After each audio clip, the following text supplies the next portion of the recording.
What's up, guys? Bang, bang. You just flicked me in the head. Fact. Lunch money time while Wall Street's trying to get rich. The rest of us just trying to get our lunch money right. I'm here with the beautiful, intelligent Polina Marinova, Pompliano, a.k.a. Pimp. She's got red on, breaking the dress code. Let's go. We do not need that nickname to stick. It's Pomp and Pimp. It's perfect. We don't need that, guys. Facts. Don't forget, Lunch Money is now sponsored by BlockFi. They've got 3 products. You can buy and sell crypto. You can deposit crypto and take out a US dollar loan. Or my favorite product, you can get up to 8.6% interest in an interest-bearing account. There's risk. Go do your research. I'm an investor in the company and a big-time user, a very happy user. Get money, get paid. Go use BlockFi, blockfi.com/lunchmoney. I did it all in less than 50 seconds. What's up with Antitrust World? Guys, today is the day, the moment of truth. And I'm not talking about anything but you're going to lose your bet. You're going to lose the bet. Hold on a second. Hold on. Let's remind the people. The bet was that Jeff Bezos would go to this hearing. I said in anything but a suit and tie. He said in a suit and tie. But small wrinkle. It's not going to be in person. It's going to be over Zoom. Do you not think that Bezos is going to roll up in his T-shirt and jeans looking all cool? Sorry, I was yawning because there's no way that's going to happen. Impossible. He's going to wear a suit and tie. All right, we'll see. That's fine. What's going on with the antitrust hearings? What is the hearings? The heads of 4 of the largest tech companies in the world are scheduled to sit before the House Judiciary Committee today for what is expected to be the blockbuster event of the summer. You know it's a sad world when this is the blockbuster event of the summer. During a pandemic and a recession, this is what people are worried about. Jeff Bezos, Tim Cook, Mark Zuckerberg, and Sundar Pichai are all going to do this.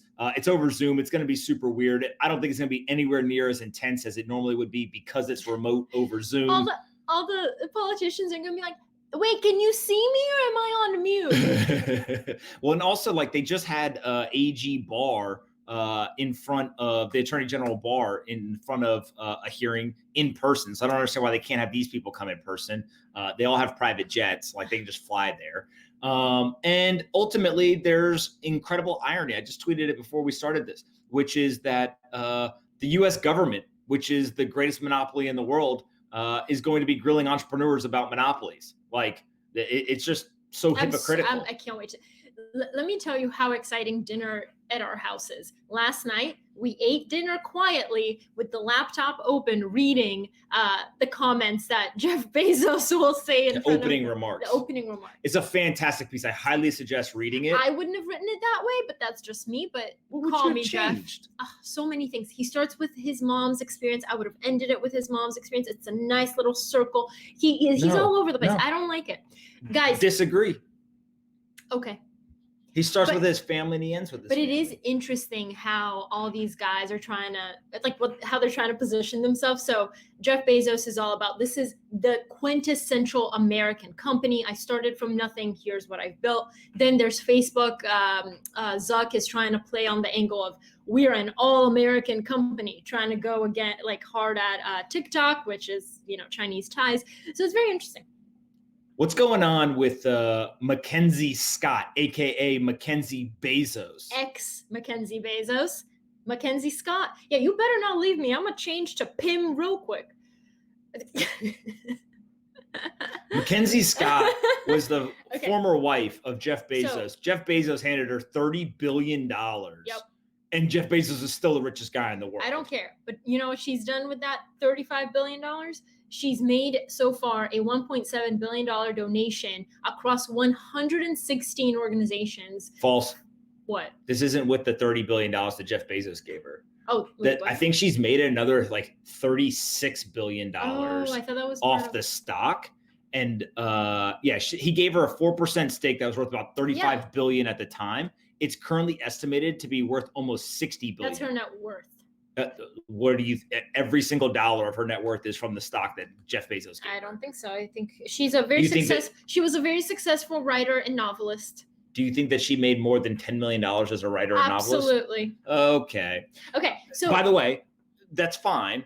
But the $1.7 billion that she's giving, literally, this happened like last year. She got $35 billion. So she's almost doubled that net worth to 60 billion, and she's only giving away 1.7 billion. By the way, I'm not giving out 1.7 billion. Nobody here is giving out 1.7 billion. So like, who cares how much she gained? But it's not 1.7 billion that Bezos had to give her. It's 1.7 billion of the new money. $1.7 billion across 116 organizations focused on one of 9 areas of need, I guess, that she's identified, including racial equity, LGBTQ plus equity, functional democracy, and climate change. What is functional democracy? Well, that should just be democracy. I was going to ask, what's the plus in LGBTQ plus? There's a lot. Okay. I'll just leave it at that. I will research that. I will educate you after this. All right. And then also the NAACP Legal Defense and Education Fund, the Obama Foundation, the George W. Bush Presidential Center, RAIN, the European Climate Foundation. Part of what I like about it, I looked through the list yesterday. She's very nonpartisan in it. So like literally she's giving to the George W. Bush Foundation and to the Obama Foundation. And just, do we know what the George W. Bush Presidential Center is? Is that the museum? I think it's in Texas. Yeah. And so like the whole thing is just, I've never met her, right?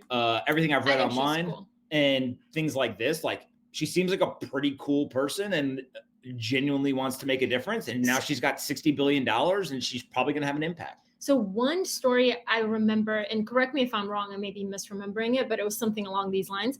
A few years ago when Jeff Bezos was getting attacked in the comment sections of a lot of news articles, MacKenzie would step in and defend Jeff in the comment section. It was amazing. It was like all over. And she would also, I think she did it in the Amazon comments as well. I don't know. Super interesting. But I got a problem. What's your problem? Why aren't you defending me to the trolls on Twitter? Because I am the troll. Okay. That's pretty good, actually. What's going on Facebook? All right. So to beat TikTok, Facebook is allegedly throwing money at creators to try to lure them onto Facebook and Instagram. What do you think about that? Non-story. They're all doing it. It's just who wants to admit it. TikTok is paying creators. Facebook is paying creators. Instagram, which is owned by Facebook, is paying creators. Other people are being paid. Twitch, Mixer, every platform that can is paying the creators. It's all about, do you have the best creators? And of course, if Facebook and TikTok are going to get in this like basically pissing match on who gets the best talent, well, you can sit there all day long and be like, oh, my camera is better, or, oh, we have more people, or, oh, our algorithms engagement will get you more fans, all that. At the end of the day, people would say, are you going to pay me or not? Right. And you see this in college sports where people get paid to go places. You see this with creators getting paid to go on a certain platform. Also, I don't know if you saw, but some of the TikTok stars are going to be leaving TikTok. No, and they're going to be going to Triller, what the hell is that? It's a LA-based short form video that's a competitor to TikTok. And they're claiming that they're going to do it. Josh Richards and a couple of others are going to leave TikTok and go to Triller, mainly because of the data privacy issues. My guess is it's an egotistical thing in terms of I've got a big enough audience. If I leave, I can bring them with me. They may be right away, may not. And two, I wouldn't be surprised if Triller gave them equity.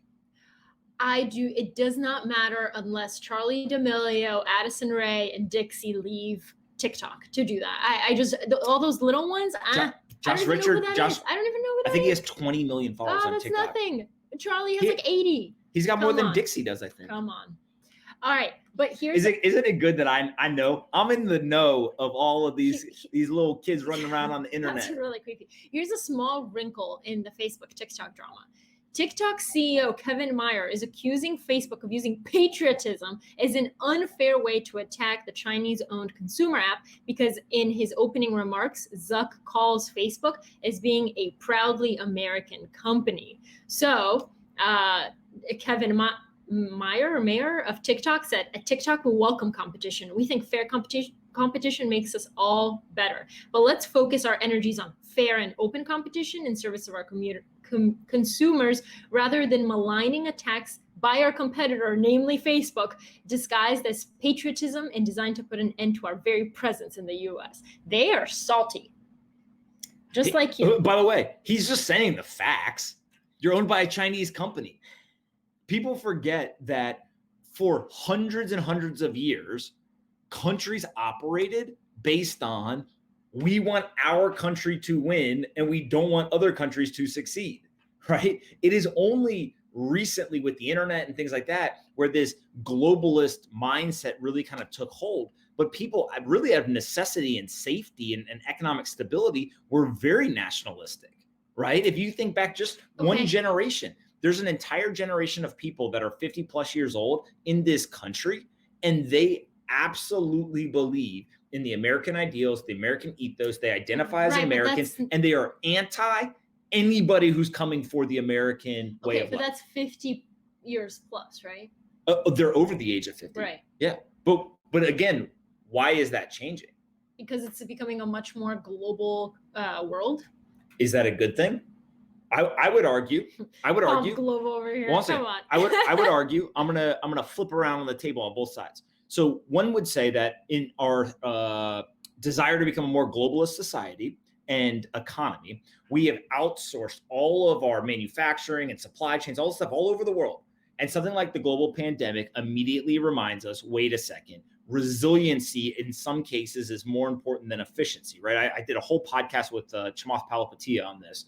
And in that moment, we realized we are dependent on China and Mexico and all these other countries to produce goods like PPE, to produce vaccines, to produce medicine, all this kind of stuff. And if we do not get off of that dependency and bring back manufacturing and supply chains and things to the United States, we will be susceptible to that dependency. Now, I'll flip back around onto the... hold on, before you flip, that reminds me of like the manager who's outsources everything to their little underlings, and then they themselves know how to do nothing. And then when all their employees leave, they're like, shit. Yeah, that's exactly what happens. But if I now go pro-globalist, I would argue that the innovation and the production of humans on a global basis has absolutely exploded with things like the internet and more people around the world with different experiences, speaking different languages, having more diversity, all working together. And so you get better solutions, better products, better services, whatever. And so what you're seeing right now is not a competition between nationalism and globalism. That's not what's going on here, right? TikTok is going to try to claim that's what's going on. But at the end of the day, what you're seeing is you are seeing a company that has very real risks. You cannot in any way, shape, or form defend that they are not pulling more data than any other company in the United States. Privacy and data and all of that is separate from we don't like China. It's not. That's the difference. If an American company was doing this, then the American government would be able to say, hey, what are you doing with the data? And they would have oversight and all this kind of stuff. The question is not, people are not upset with TikTok because they're pulling the data. What they're upset with is that that company is owned by a Chinese company. That product's owned by a Chinese company, of which there are many people, right? I'm not claiming that I think this, but there are many people who want to understand how influential and how much control does the CCP have over that Chinese company. Because if the Chinese government is getting the data of Americans, like your cell phone model, the GPS, what you're doing, what other apps are on your phone, all of these things, that is very important information. And so this isn't a nationalist versus globalist conversation. This is a country that is saying one of our biggest adversaries owns a business that is now has a product installed on tens of millions of Americans' phones. What are you doing on our phones? What are you getting? And how are you using that information? I don't think those are crazy questions, but I also don't think that just because the app is Chinese owned, all of a sudden it should be banned, right? Like there's nuance here and we've got to get to the nuance, but all you're going to get is you're going to get these titans of these different companies arguing with each other. All right. Great. Fair? Fair. All right. That was my rant for the day. Thank you. It's always a good rant. Okay. Do you know who Alan Patricof is? Nope. Who's that? Really? Teach me something. No, really? Who's this? Okay, so Alan Patricof is somewhat of a legend in venture capital. He's been there basically since the beginning. He founded Greycroft and Apex Partners, and he is 85 years old. And now he says, I had another act in me and the energy to do something else. This market is really fertile territory. He's talking about he's going to invest. He's raising a new fund, and he's going to invest in aging Americans or companies that cater to aging Americans. All right, so he's 85 years old. He started Greycroft, which is a pretty big deal. Apex really cool. Partners, really I've never heard of. Really? No. Where have you been? And he's raising a $32 million fund to write checks of $250K to $1 million for anything from services and experiences for people over 60 to financial security for retirees. As I've said many times before, the US government, 40% of spending every year goes to people over the age of 65. So at the end of the day, whether it's public support or private support, there is a very large percent of our population that is older and kind of the baby boomers, and they need solutions. So that's great. I don't know if necessarily a guy who's 85 years old is going to be the best investor to do it, but love that he's trying. There's guys, go Google. I think it's in Fortune, actually, a really great profile on Alan from a few years ago. Did you write it? I did not write it. Oh, okay. But some of his investments over his 50-year career include America Online, Office Depot, Apple, Audible, Axios, and Wondery. Speaking of Apple. Interesting. Good transition. What's going on with Apple? Apple. So. Ooh, don't get me on my second rant. Oh God, no. But Apple is doing some sketchy. You know how yesterday I was like, Apple, get your shit together? Yeah, with the face mask. Well, here's another thing. After Airbnb and ClassPass began selling virtual classes because of the pandemic, Apple tried to collect its commission on the sales. So basically, Apple said it was entitled to 30% of the sales from ClassPass because the classes were sold on its iPhone app virtually. I see both sides of this. I really don't have a rant in the sense of ClassPass and Airbnb are using Apple devices to sell things, and they are also using the App Store. And the rule is, if you sell things in the App Store, Apple gets 30% cut. So Apple's saying, you sold things in the store, give us a 30%. ClassPass and Airbnb are saying, you're taking advantage of us and you're basically acting like a mafia and trying to extort 30% from us. Well, this is easy. Apple, just kick them off the App Store and say, hey, if you don't want to pay by the rules, or if you don't want to play by the rules and pay us our fee, then you're out. I thought the drama was that Apple wasn't enforcing this across the board. No. So earlier you may have heard us talking about Hey email, an email product. But what Hey was doing was saying, hey, don't buy. They were saying, don't buy the product in the App Store. Go to this website, buy it on the website, and then come back and log in, and then you can use our product. And Apple was stepping in and saying to the creators of Hey, we know you're trying to circumvent the App Store. You still have to pay us. I'm perfectly fine. If entrepreneurs can figure out how to circumvent the rules and not violate the rules, then it's perfectly fine. Audible does it. Netflix does it. Hey Email does it, whatever. But that's not what Airbnb and ClassPass were doing. Airbnb and ClassPass were selling the actual product and having the purchase happen in the App Store, which would give Apple the claim.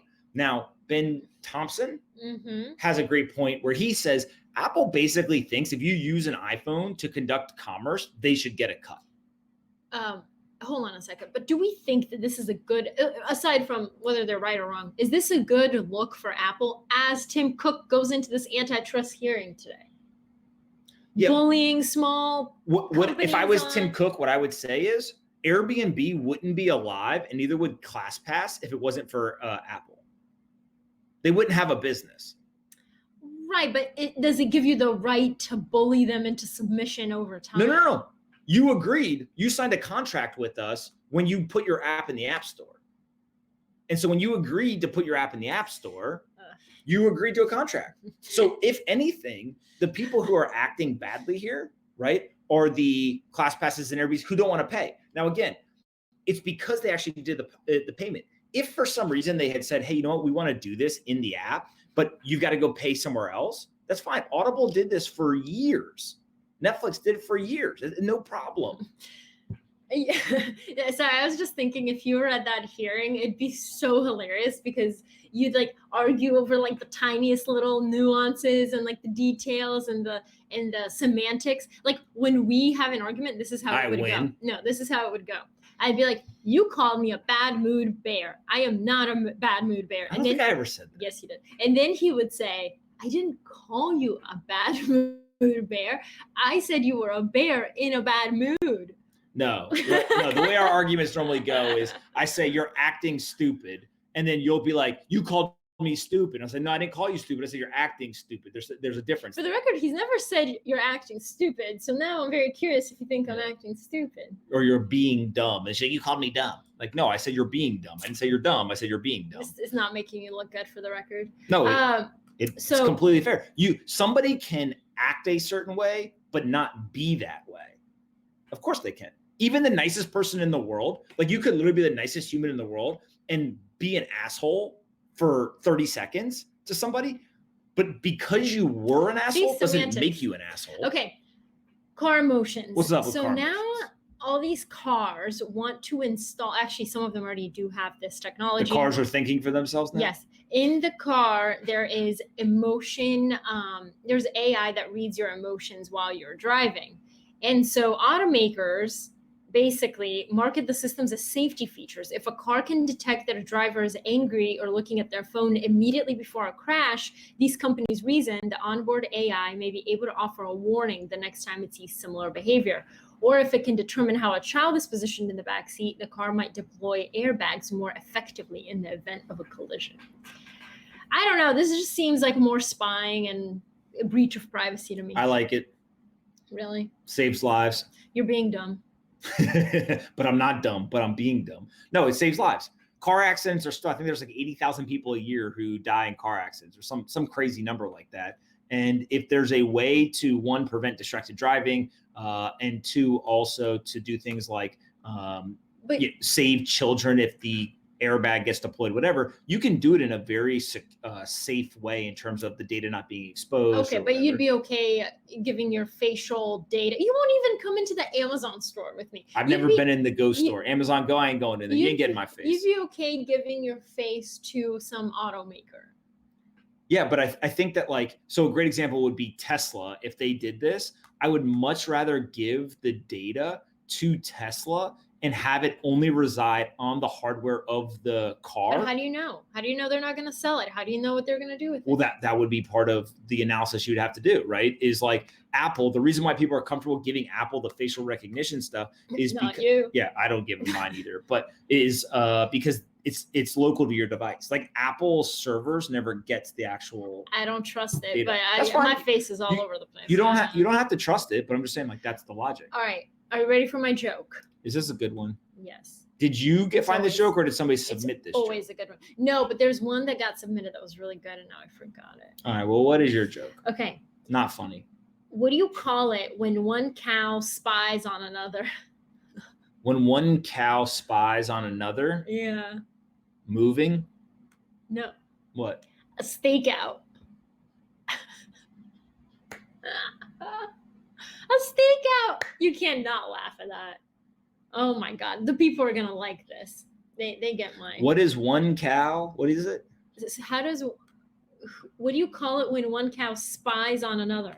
A stakeout. It's funnier the third time around, right? I see a small smile. Guys, that's it for lunch money today. Well, while she's trying to get rich, that's us just trying to get our lunch money right. I hope you guys are finding the jokes funny because I have yet to laugh. See you tomorrow. Yeah, that's a smile. They're pretty funny. Bang, bang. Hope you guys enjoyed this episode of Lunch Money as much as we did. And don't forget, Lunch Money is now sponsored by BlockFi, so go check them out. There's a link in the description that you can click on. I'm an investor, a user, and a huge fan. What? You're a bigger fan of BlockFi than you are of me? BlockFi is my second favorite thing in the world behind Polina. They've got 3 products. They can give you a US dollar loan. You can earn up to 8.6% interest on an interest-bearing account, or you can buy and sell cryptocurrencies on their crypto exchange. I personally use the interest-bearing account. There's not very many places where you'll find up to 8.6% interest on a deposit in an interest-bearing account. Go do your own research. There's risk associated, but 8.6% is pretty compelling. So click on the link in the description, say thanks to the folks at BlockFi, subscribe to our channel, like the video, annoy Polina in the comments, and we'll see you guys tomorrow. And be kind to your friends.